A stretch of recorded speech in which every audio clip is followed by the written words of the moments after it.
So it's a big space. Yeah, we've got a full kitchen in there. They make us some delicious meals. You know, that's one of the things that happens with the crew on the lead up. I think we talked a little bit about their schedule the day of. You know, they have various meetings and a weather meeting and that kind of thing. But that day before, they also have what we call the ultimate meal. So you get to make a request of whatever it is that you want to eat for that meal the day before you launch. And I'm actually not sure. We should have found out what it was that they each requested. So each astronaut can actually request a different meal as well. Yes, and I have a little thing about their food. What we do know is that Andy and Satoshi are bringing food from their home countries along with them, which is nice. Jasmine says she's bringing some Persian food that she's going to share with the crew once she gets up there. And yeah. Yeah, like we talked about, those meal times are incredibly meaningful for us. So it's a great opportunity for everybody to come together. Like you just said, each of those countries, I'm sure there'll be a little bit of ethnic flair to each of those meals. We also share food with the Roscosmos cosmonauts. They have a different food supply as well, so we can kind of trade back and forth when you get a little bit tired or something. But we get that question all the time about the food in space, and I think people think that it's pretty terrible. But I can tell you, it's actually really delicious. Speaking of which, Jessica, we have a question about Oh, food. all right. So let's pop that up. That came in on social. Perfect timing. At Tina says, will the crew have dinner during their cruise to the space station?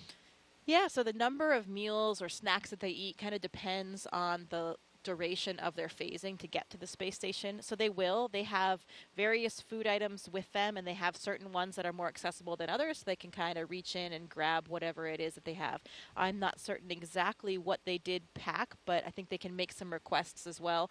They don't have a food warmer on the Dragon vehicle, so it's usually something that doesn't really need to be reheated that still tastes okay.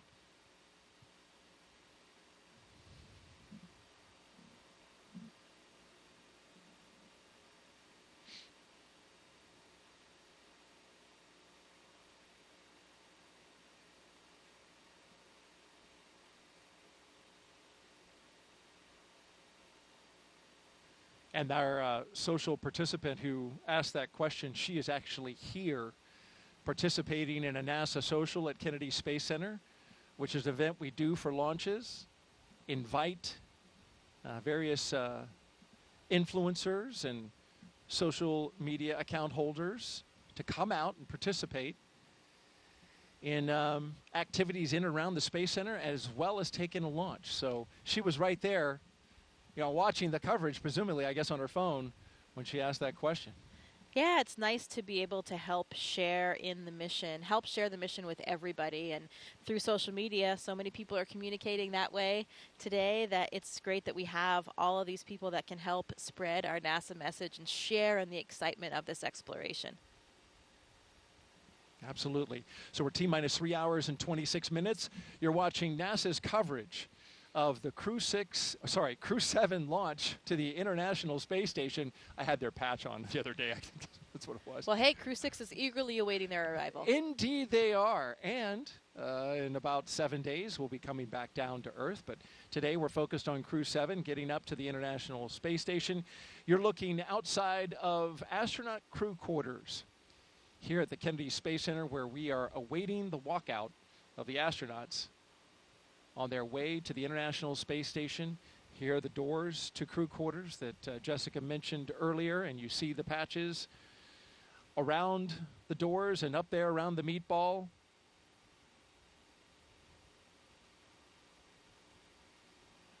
They're scheduled to walk out at exactly 3 hours and 20 minutes. So we've got about 5 minutes until they walk out of there. All right, 5 more minutes. You were talking about, of course, a lot has been made about the multi-international crew here, which is impressive. This is the first time in a Crew Dragon has had one person from a separate country. But I did some research, got a hold of the historian at Johnson Space Center, and she was telling me that if you go back to the space shuttle program, there was actually a space shuttle launch that was more diverse for nationalities, and it was STS-84. The reason is that flight included C. Michael Foale, a British American, Elena Kondakova, a Russian, Jean-Francois Clairvoy, French, and the remainder of the crew were Americans. However, Carlos Noriega was born in Peru. So you've got 5 nationalities on STS-84. Yeah, you know, that is a central element toward everything that we do. Of course, it is called the International Space Station, but it is something that is so important to all of us. You know, this great example of what can happen when people from different backgrounds, from different places, all work together. And here they come, the astronauts walking down the hallway at astronaut crew quarters. 3 astronauts, 1 cosmonaut of Crew-7 waving as they go by into the elevator, headed down to the first floor. Behind them, Joe Acaba. I believe that's Norm Knight with the Flight Operations Directorate. It is. Core on countdown. Crew walkout and suit up room departure is in progress on schedule. It's impossible to not smile when you're watching them walk out with those smiles on their faces, isn't it? It's contagious.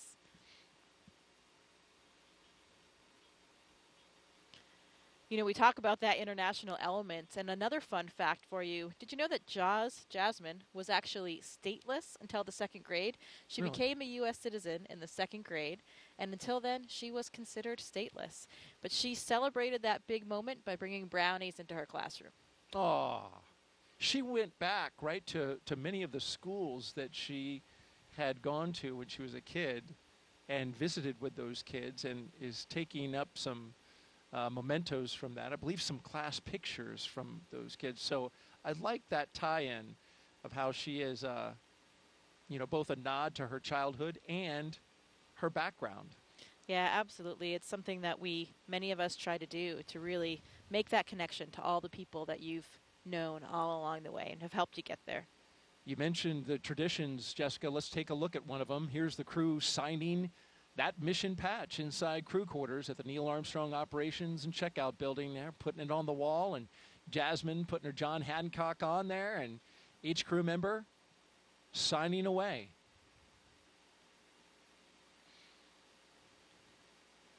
Lots of autographs and signatures to be had when you're going to space and when you come back, something that we all get used to. It takes some getting used to, though, in the beginning. I mean, it's not, I mean, I certainly was not used to people asking me for my autograph before. Mm-hmm.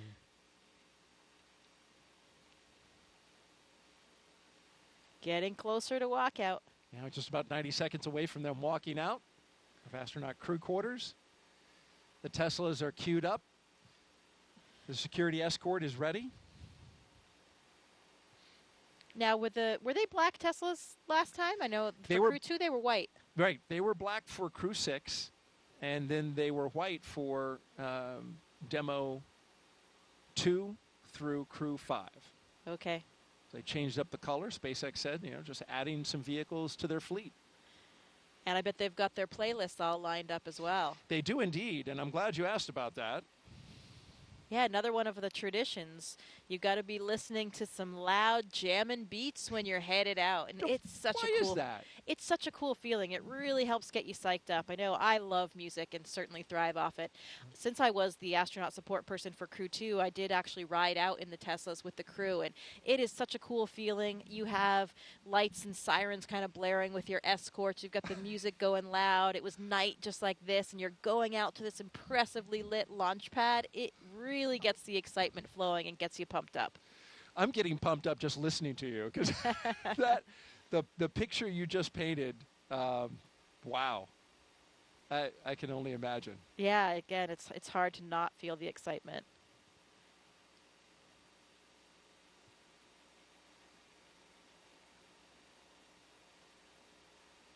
We're just seconds away from them walking out the doors. You can see them behind the windows.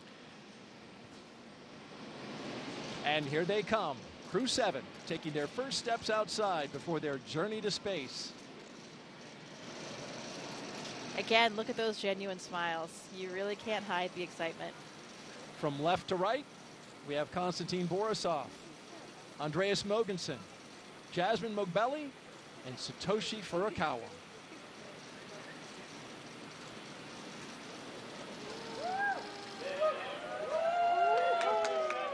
Here we go. You can see some of the NASA administrator there, Bill Nelson, Bob Cabana's there, the associate administrator. We mentioned Pam Melroy already. Everybody's there to cheer them on, send them on their way. Let's listen in a little bit. We've got a microphone down there.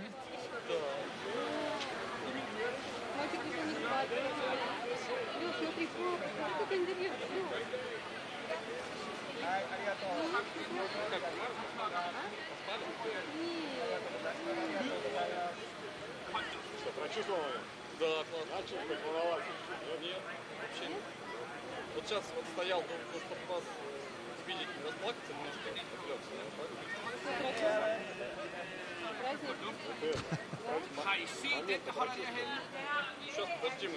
Of course, the astronauts have been in quarantine for the past 2 weeks, so that's why they're standing a set distance away from their family and loved ones. Yeah, that's right. We want to make sure that, of course, we don't carry any viruses or anything like that with us to the space station. So everybody has been in this strict kind of quarantine protocol leading up to the space flight, and they're continuing to keep their distance now.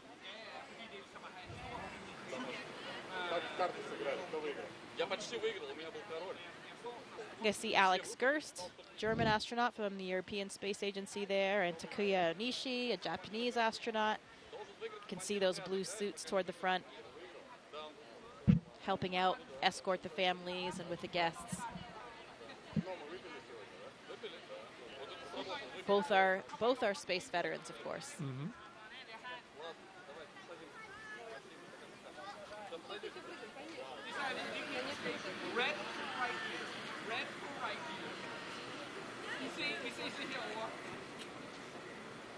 A double kiss from Jasmine, probably to her 2 girls. Yeah, and I heard Andy speaking Danish to his family.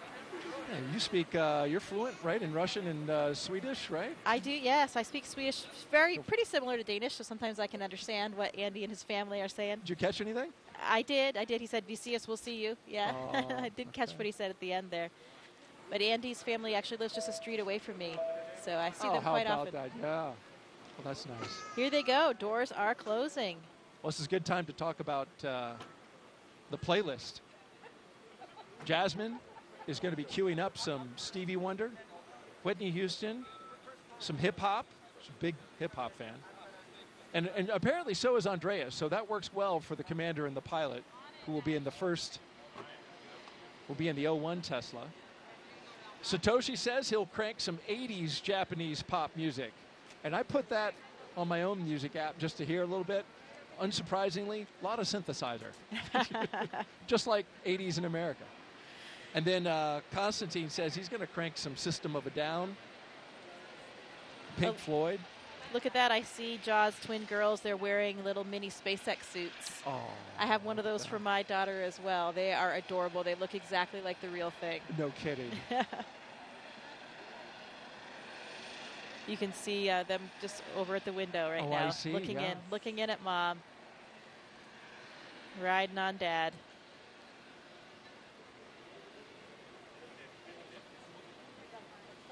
Yeah, those playlists they have for the Teslas and perhaps, we on the Soyuz, we create a playlist for inside the vehicle. We're in the vehicle for so long before things get busy in there that we have some music, and it's so nice to hear a couple of the favorite songs from each of your different crewmates, lots of different styles of music, and those songs that are really important to you.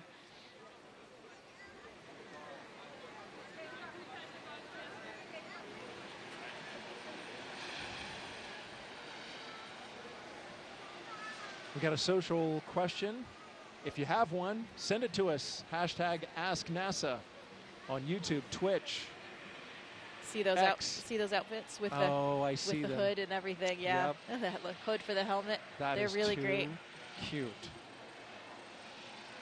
Got to dress like mom. Be ready for game day. Oh, absolutely. And I imagine that helps a lot with this moment. Of course, they're quite young. But, you know, with children of a certain age, understand that there's some risk involved, and astronauts have to have that conversation with older children. Yeah, I'm sure it gives them something to identify with. You know, they're wearing the same outfit as mom today and ready to cheer her along for her launch. So in the first Tesla, we've got the closeout lead and 2 suit technicians. In the second, the commander and pilot. And the third, the mission specialist, 1 and 2. And bye they go. Bye, bye. I think you need a longer bye. You nailed it. Thank you. Thank you. There they go. And so as the crew departs the Neil Armstrong Operations and Checkout Building, this begins the 20-minute drive with a full security escort across NASA's Kennedy Space Center to Launch Pad 39A. So let's learn more about the crew in their own words. This may be Jasmine Mogbelli's first space flight, but the Crew-7 commander's resume is more than just a little impressive. Let's take a closer look. I think the reason we explore space in this international way is because it's a human thing to explore. Humans have always wanted to push the boundaries. We're curious beings. We want to know what is out there. My name is Jasmine Mogbelli. I'm the commander of NASA's SpaceX Crew-7 mission to the International Space Station. I was born in Bad Nauheim, Germany. My parents left Iran during the revolution and then ended up in Long Island, and Baldwin, New York is where I grew up. I always loved team sports from a really young age because you rely on one another, and that's something that I think is really important to know going forward in your career. Becoming an astronaut has been a dream of mine since I was in elementary school. But you think about a lot of kids say they want to be an astronaut in elementary school, but it just never went away for me. I loved physics and learning about how the world works. I went on to the Massachusetts Institute of Technology, studied aerospace engineering there, and then joined the Marine Corps after that. I wanted to fly jets, and wondering why would anyone want to fly helicopters when you can go fly jets? I thought you had to be a jet pilot to become an astronaut, and I wanted to still keep that door open. I actually went to watch STS-116 launch while I was waiting to start flight school, and Sunny Williams happened to be on that flight, and as I was reading the bios of the different crew members, I realized she was a Navy helicopter pilot, and from that point on, I went full steam ahead. NASA announced they were going to be selecting a new class of astronauts. It seems like such a long shot, but I figured I had just as much chance as anyone else. The hardest part of going through selection is the waiting between rounds to hear back. Each time my phone would ring with a Houston number, I'd have to kind of take a second to compose myself. They asked, would you like to come join the 22nd group of astronaut candidates? And I don't think I've ever had such a strong physiological reaction to something. Of course I said yes. Ladies and gentlemen, your newest astronaut, Jasmine Mogbelli. I joke sometimes with the members of Crew-7 that we get along so well that we've never had a disagreement about anything. All 4 of us are so proud to represent what is possible when we come together. Ultimately, everything we do is to benefit the Earth. And this is the second launch to space for the pilot of Crew-7, Andreas Mogensen. He previously flew on the ESA-IRIS mission in 2015. Here's more on the Copenhagen, Denmark native.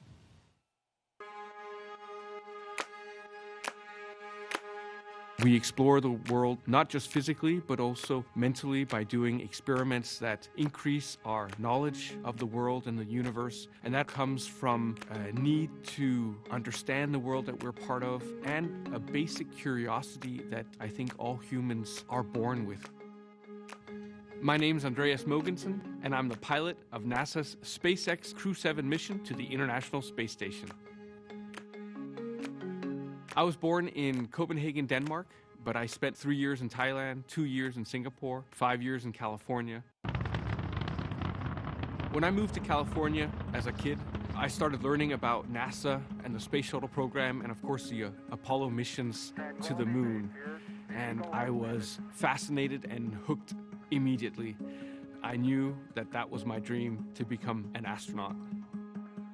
After too many years in one place, I can feel this itch and this need to travel again. And so I ended up working in the Congo and in Angola, where I worked on an offshore oil rig for a couple of years. Exploring space is not just about understanding the solar system and the universe and preparing the way for our return to the moon and our future missions to Mars, but it's also about understanding who we are and understanding our home world, the Earth. It's difficult to describe Crew-7 in a few words, I think, because we gel so well together. We seem to have very similar personalities, very easygoing, very laid back. It's almost as if we've known each other for years and years and years and have lots of experience flying in space together. I did have moments to myself during my 10-day mission in 2015 where I spent time in the cupola looking down at our beautiful Earth, but also out at the night sky. When you look out at the night sky from this space station, you see billions and billions of stars, and it's very, very impressive. And it also gives you a sense of how large the universe is, how infinitely large it is. And it very quickly puts things in perspective. You very quickly realize how small and almost insignificant the Earth is, and how small and insignificant we all are in relation to what's out there, simply because the universe is so large. And I think that is exciting, because when something is as large as the universe, must also mean that there are so many exciting opportunities and exciting discoveries waiting for us in the future. Impressive candidates, the pilot and commander. Now you see Crew-7 on the move, passing in front of one of the most iconic buildings we have here at the Kennedy Space Center. That's the Vehicle Assembly Building. And Seeing that building always impresses me. It never gets old. Even last night when we were driving, I have my first sight of the Vehicle Assembly Building coming over here on site. It always just, you know where you are. Here I am at the Kennedy Space Center. There is going to be something good going on tonight. absolutely, and this is the view the astronauts have as they pass by the Launch Control Center. And as they pass the VAB, we are, of course, reminded, Jessica, as you know all too well, this is the same path that Artemis II astronauts, Reed Wiseman, Victor Glover, Christina Cook, and Jeremy Hansen, they will take on their way to Pad 39B for Artemis II's return to the moon. Yeah, it is incredibly exciting. And look right there. We have a beautiful view of the moon right now. That is gorgeous and such an inspiration. Absolutely, and this is the same sight that the astronauts will see here. It is a clear Florida night. Winds are calm. We are 95% go in terms of weather. Nothing on the radar that looks like it will interfere. And as you mentioned, Jessica, that is a great look at the moon. We're looking at it from our host desk here. And certainly, you know, the crew that we're looking at here on the screen can see that moon from their view. Yeah, absolutely. It looks to be about a little over a half moon, and it is fairly well illuminated. Yeah. It's pretty bright up there. In a couple of weeks, I believe we're heading towards a blue moon, which only comes around every once in a blue moon. Every once in a while. Thank you very much. You know, the moon is even more beautiful from the space station. I can only imagine. Yeah, you know, it's not obscured by the atmosphere. You have a more direct view since you don't have that obscuration. And It is absolutely gorgeous. You feel like you're closer to it. You know? How about that? The moon is 250,000 miles away, and we're only about 250 miles up from the Earth. So you're really not much closer to the moon, relatively speaking, but you feel like you're closer because of that view, that pristine view without the atmosphere. And there it is on the screen. That's the view we've been talking about, and thank you to our Kennedy production team for getting that shot. It is a beauty and a reminder of exactly the exciting mission in Artemis 2 that is right around the corner, end of next year. Certainly preparations are happening right here at the Kennedy Space Center for Artemis 2. But we are focused tonight on Crew-7 and their launch, and they are only about 3 hours from lifting off from Pad 39A. Talking now about the mission specialists. He was inspired to be an astronaut when he saw the Apollo moon landing on TV as a child, and now this is his second space flight. We're talking about Satoshi Furukawa.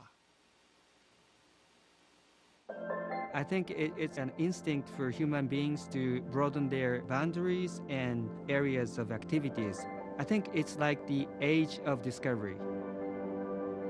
My name is Satoshi Furukawa. I am a mission specialist for NASA SpaceX Crew-7 mission to the International Space Station.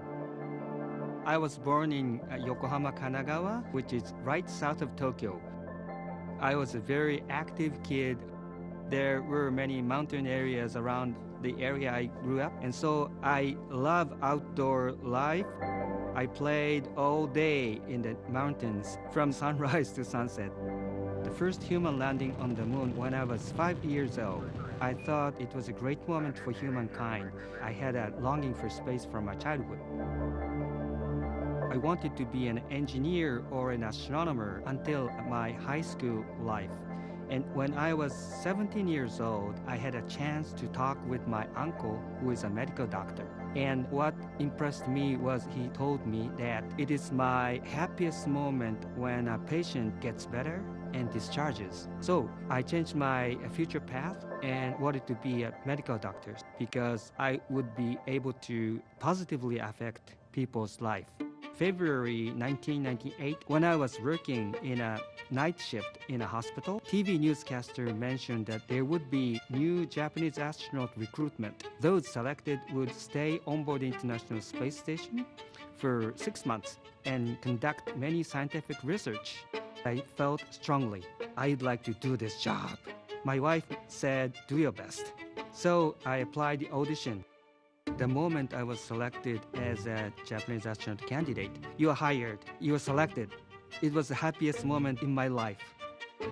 Crew-7, we are international crew members living and conducting many scientific researches on the space station to benefit people over the world and also future space explorers. We are going to use the space station as a test bed for the future human exploration to the moon, Mars, and beyond. I am very proud of being a part of this excellent team of international partners and also researchers, engineers, flight controllers, flight directors, and so on. Because working as a team and working together, we can accomplish the big mission.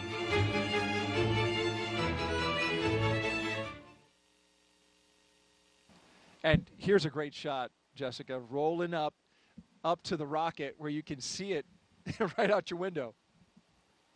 Yeah, that's a great moment. They're arriving there on the pad, and once they get out of the cars and come around, they'll get that first unobscured view outside of the vehicles of their rocket. What a sight to behold, just kind of realizing that you are about to get up in that elevator and get on board, and then you will be literally leaving the planet. There they are side by side, the rocket on the right and the launch tower on the left. And that's just, you know, a sight that a special few get to see.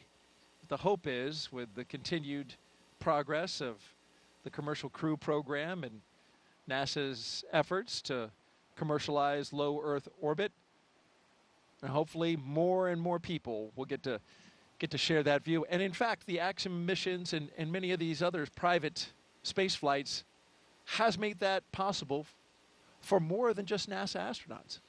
Yeah, I would say we are at an incredibly exciting time. You know, there are more and more ways to get to space for more and more people, and no matter how you look at it, that is a good thing, I think, for all of human civilization. It's really Core exciting on to have more countdown. Crew have opportunities. arrived at the pad on schedule. At T-minus roughly 3 hours and counting, we got the confirmation that the crew is on the pad. And we want to talk now about our last mission specialist, cosmonaut Konstantin Borisov. He has a master's in aircraft life support systems and is a freediving instructor.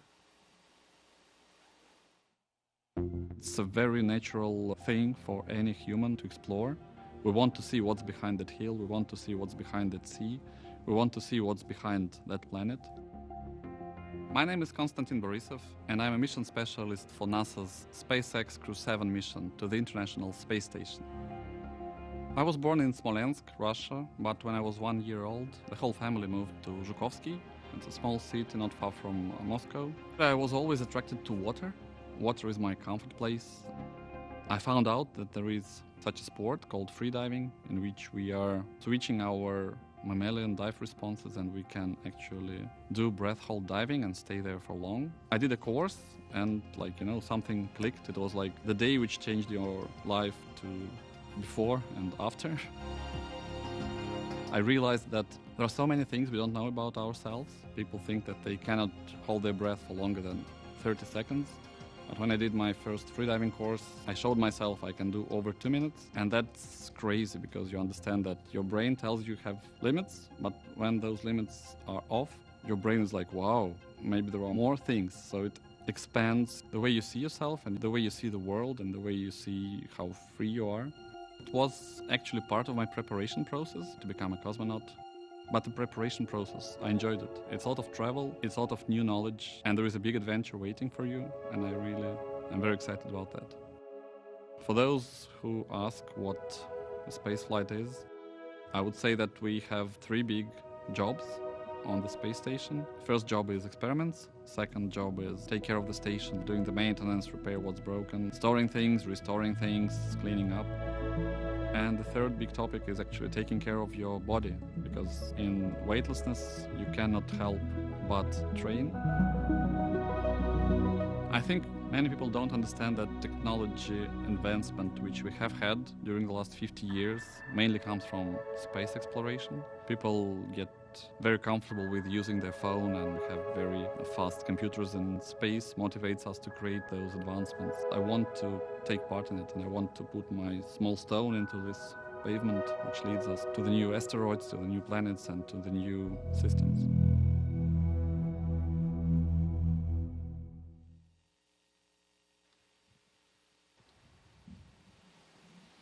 If you just joined us, we are T-minus 2 hours and 56 minutes until liftoff of NASA and SpaceX's Crew-7, a journey to the International Space Station for our 7th rotational flight. 4 new crew members coming aboard, and then about a week afterwards, Crew-6 and their 4 crew members will come back. You're looking at the top of the Falcon 9 rocket. You see the Dragon at the very top. And in just a little bit, we'll see the astronauts walk across that crew access arm and into the Dragon.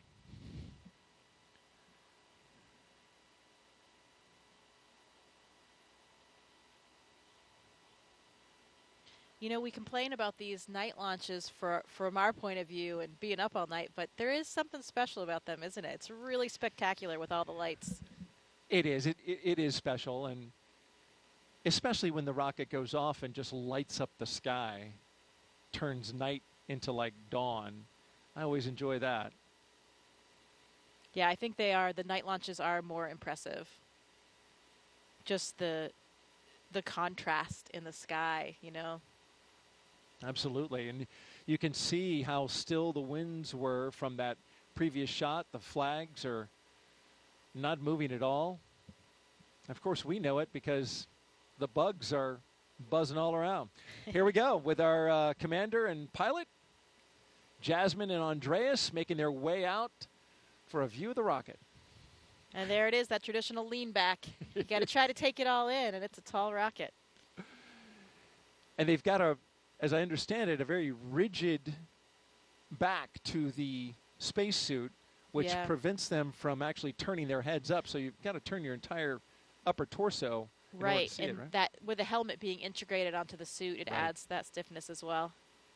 You know, I remember these moments getting ready for my launch, and it's interesting because people ask all the time, you know, how do you feel? Are you scared? But the thing is, we are so well trained. We've gone through all of these motions so many times that even for me, when I was well into sitting in the vehicle, looking at my displays, monitoring things, hitting buttons, you know, you're going through all of these training protocols, and it just feels like another simulation. I actually had to remind myself that this one was going to be real, that it was going to end a little bit differently. And then, of course, you hear a little bit of a fuel in the system, or you feel the rocket moving a little bit. Those things bring you back to reality and remind you that this one will have a different outcome. But, you know, it's not the astronauts that have any apprehension or are scared thinking about what's going to happen, because they're going through all of those motions that they've been so trained to do. It's really more for the families and friends that are on the ground. They're less familiar with everything. They don't have a full understanding of it. And of course, their loved one is sitting on the top of the rocket there. So, you know, it's interesting. People think that it's us that are worried about something on launch day, but it's really not. We're very well trained. We have trust in our hardware, in our systems, and all of the people on the ground watching everything so closely. And, you know, I know for me, I was just nothing other than 100% excited that my childhood dream was finally going to come true. 100%. Here they come. And I believe Anne McLean was in this group. Yeah, there she is by the phone. There's a telephone there on the corner, and that's one of the roles of the astronaut support person. Since it's a little bit difficult to dial things on a telephone when you're in a spacesuit. Yeah, there she is. Yeah, she actually has phone numbers of whomever the astronaut or cosmonaut is going to call, their spouse, family members, whomever, and they will have an opportunity to speak with them before they board the rocket. You see the chevrons, of course, those lead to the slide wire baskets in the case of a launch pad emergency egress. If it were cloudy or smoke-filled, those white chevrons would lead the way. So they go opposite of the chevrons to go up, but they point on the way out to the slide wire baskets. And also note that you see the graded floor. In the case of emergency egress, there would be a lot of water coming down. The sprinkler systems would activate and be just a deluge of water, and that water needs to drain off. So to keep the floor from being slippery, all that water drains off through the grate.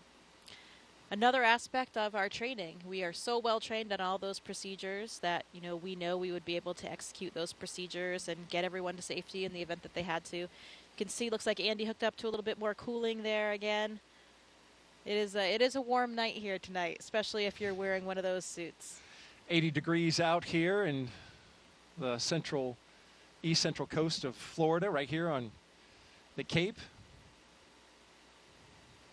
Now, you were in this role that Anne McLean is currently doing. Now, did you have to learn, like, dial 8 to get out, and then 9, and then the country code? Oh, yeah. I made sure that I had exactly the right series of numbers to press, because I really didn't want to mess up that call for them. Yeah.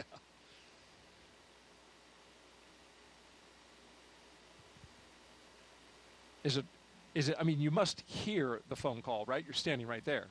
No, I mean, they will be talking. It's a little bit difficult for them because they have the helmet in and they're trying to get the phone handle in there. This it's not a small cell phone. This is an old school real landline, kind of like a payphone. Looks like if you remember those, Daryl. Oh, I mean, we remember those, but some people watching might not remember those. I do remember. Oh, look, he's waving. He's waving on the cameras as well. I'm sure he's waving to his wife and 3 children. This is the first time for an ESA astronaut to be in the pilot position in a Dragon. So Andreas making a little bit of history here on tonight's flight. Jasmine taking a look over the rail. That must be a sight out there. It is. It's beautiful. So as the astronaut support person, once they finish with the phone calls and they get everybody in the vehicles, you're kind of just standing there. So you have a great view. All right, there are 2 mission specialists, Konstantin Borisov and Satoshi Furukawa. taking it in. They're getting a lot of looks. Yeah. Big wave, thumbs up. It's interesting about that elevator when they go in. If they were to ask you, which floor would you like? There's actually a button that says space. Yeah. They changed the 255-foot level to space. Which floor? Space, please. Oh, yeah, right away. Let me punch that up for you. Always the best button that you want to press. But only the 4 of them will be making that final step to space. Everybody else has to come back down the elevator. That's right. And there's Jasmine Mobelli, the commander, and Andreas Mogensen, our pilot, making their way across the crew access arm into the White Room, where they'll get into the spacecraft. But first, Core on sign that countdown. meatball. Crew have arrived at the White Room and are preparing for ingress. We are on schedule. Yeah, that other tradition that we talked about. There's the last signature that they'll have to dole out before they get all strapped in.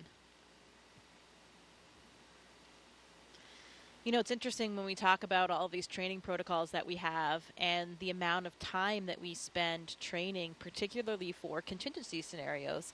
You know, that's where we really want to make sure that our skills are sharp and we are ready for that in the event of any kind of emergency. We're ready to execute and get the job done. And most of our training for our ISS missions ends up being for launches and landing. And if you think about that, we're talking now about a 6-month mission on the space station, and that ride to space is only a few minutes and a number of hours before they get to space station, and coming down is usually even quicker depending on the profile. So it's really only a minuscule fraction of our entire mission, but because it is such a dynamic phase of getting to space and coming back, that's where a lot of our training is really focused.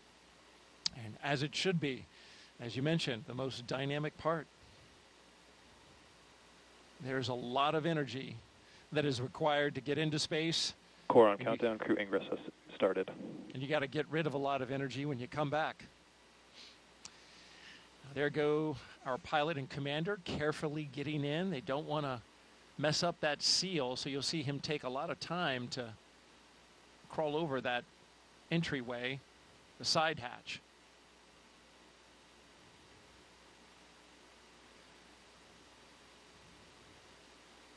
Cool view going down that access arm, isn't it? It sure is. Again, I think that night sky helps with the dramatic scene we're creating here tonight. For sure, as we wait our 2 mission specialists to wrap up their phone calls, and then they'll be coming right down that crew access arm. We've been doing this for 3.5 years now, but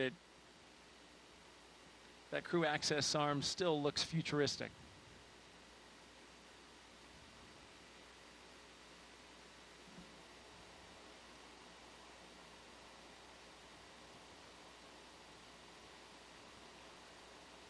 I'm sure quite a contrast, too, for the previous space flyers. You know, this is a whole new vehicle for them. So for both Andy and Satoshi, comparing the rides that they had before their first ride on the Dragon. Every vehicle is a little bit different in terms of the launch profile, the G's that you experience, how it feels going up and coming down as well. Andy talked a little bit about that in a press conference, comparing Soyuz with Dragon. And you, of course, flew Soyuz up to the International Space Station. And I thought it was interesting. He mentioned that his flight time to space was something on the order of 56 hours, which is almost double what the Dragon takes to get there. A lot of that is orbital mechanics, obviously where you're launching from on the Earth to get up to the ISS.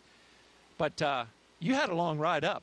Well, it depends on the profile that you fly. So a lot of times it is about 48 hours, a 2-day profile. That was more common in the past. Now, actually, it's more common to do either a 4-orbit or a 2-orbit profile, which means it's only about 6 hours. That's what I had, 6 hours to get to space, so much faster.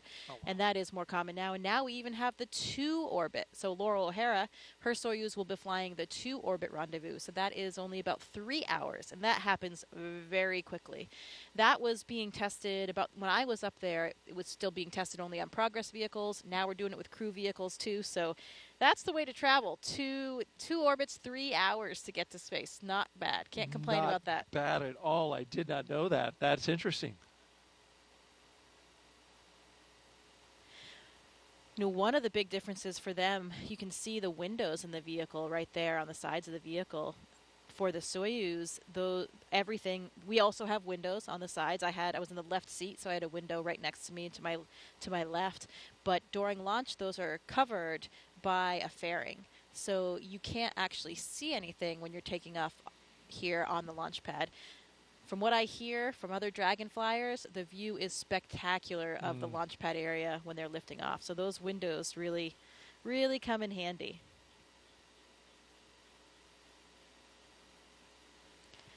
You know, Thomas Pesquet tells me those windows are also really useful for viewing the northern and southern lights, the aurora from space station. When the Dragon is docked, the orientation that you have looking out those windows, you can spot those aurora and see them coming from hundreds of miles away and get your cameras ready. And that's opposed to when you're just looking out of the cupola, sometimes you don't see them till they're already there, and then you're frantically getting your camera ready and trying to capture it, and sometimes it's too late. So those Dragon windows can give you a little bit of a heads up to get configured for the aurora. How about that? I mean, it's on my bucket list is just to see an aurora from Earth. I just imagine what it'd be like in space. Well, you know, Daryl, people make fun of me for saying this, but it's still true. I've only seen them from space. How about that? You know, maybe that sounds a little bit annoying. I would love to see them from Earth as well, but it's nice to still say for now, I've only seen them from space. I was in northern Sweden last year